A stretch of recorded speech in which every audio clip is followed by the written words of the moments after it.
আজি 6 জুন 2014 শুক্ৰবাৰে গুৱাহাটী ৰবীন্দ্ৰ ভৱনত অসম শিক্ষা বিভাগৰ এক জৰুৰী সভা হয়। এই সভাত অসমৰ শিক্ষামন্ত্ৰী হিমন্ত বিশ্ব শৰ্মা, অসমৰ শিক্ষা বিভাগৰ সচিব R.C. জৈন, ডিৰেক্টৰ ছেকেণ্ডাৰী এডুকেশ্যনৰ বাবুলাল শৰ্মা আৰু ৰাষ্ট্ৰীয় শিক্ষা মিছনৰ কৃষ্ণ বৰুৱাই এই সভাত উপস্থিত থাকে। লগতে অসমৰ বিভিন্ন প্ৰান্তৰ 700 স্কুলৰ পৰা অহা প্ৰধান শিক্ষক শিক্ষয়িত্ৰীসকলক লৈ এক জৰুৰী সভা পাতে শিক্ষামন্ত্ৰীগৰাকীয়ে।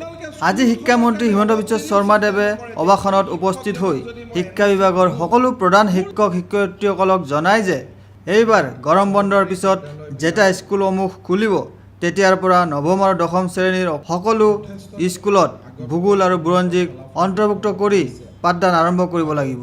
মন্ত্ৰী হিমন্ত বিশ্ব শৰ্মাদেৱে জনায় যে অসমৰ প্ৰায় 700খন স্কুল প্ৰধান শিক্ষক শিক্ষয়িত্ৰীক মাতি আনি তেওঁলোকক কিছু নিৰ্দেশ কৰি দিয়ে। লগতে শিক্ষামন্ত্ৰীগৰাকীয়ে কয়, আজি আমি অসমৰ 700খন উচ্চতৰ মাধ্যমিক বিদ্যালয়ৰ প্ৰধান শিক্ষকসকলক আমি মাতি আনিছিলোঁ।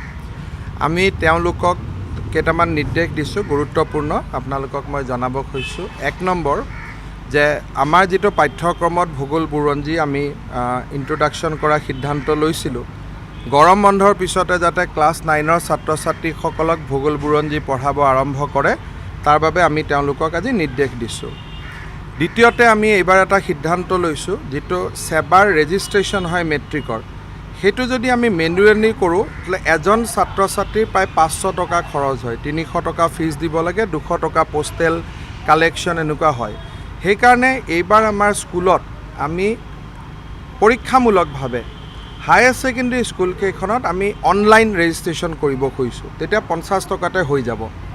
সেইটোৰ কাৰণেও তেওঁলোকক আজি আমি নিৰ্দেশ দিছোঁ।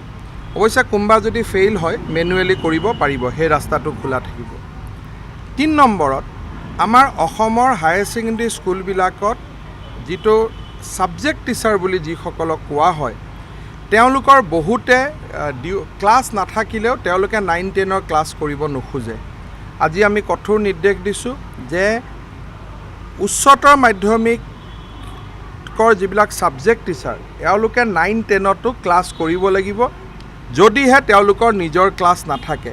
কিন্তু শ্ৰেণী নকৰাকৈ স্কুলখনত কোনো থাকিব নোৱাৰিব। দ্বিতীয়তে যিসকল কণ্ট্ৰেকচুৱেল টিচাৰ বা টেটৰ টিচাৰ যাৰ পষ্ট গ্ৰেজুৱেট ডিগ্ৰী আছে, মেধা, তেওঁলোককো প্ৰয়োজন হ'লে আমি হায়াৰ ছেকেণ্ডেৰীত ক্লাছ কৰাৰ আজি আমি অনুমতি দিছোঁ। তাৰমানে ছাবজেক্ট টিচাৰসকলৰ তলত কৰিব, তলৰ সকলে ওপৰ কৰিব। 9, 10, 11, 12 আমি এটা চাৰ্কেল আমি কৰিব খুজিছোঁ ৰাষ্ট্ৰীয় শিক্ষা নীতি অনুসৰি। ভিডিঅ' জাৰ্নেলিষ্ট সুশান্ত দাসৰ সৈতে অমৰদীপ গগৈ, চেণ্টিনেল নিউজ, গুৱাহাটী।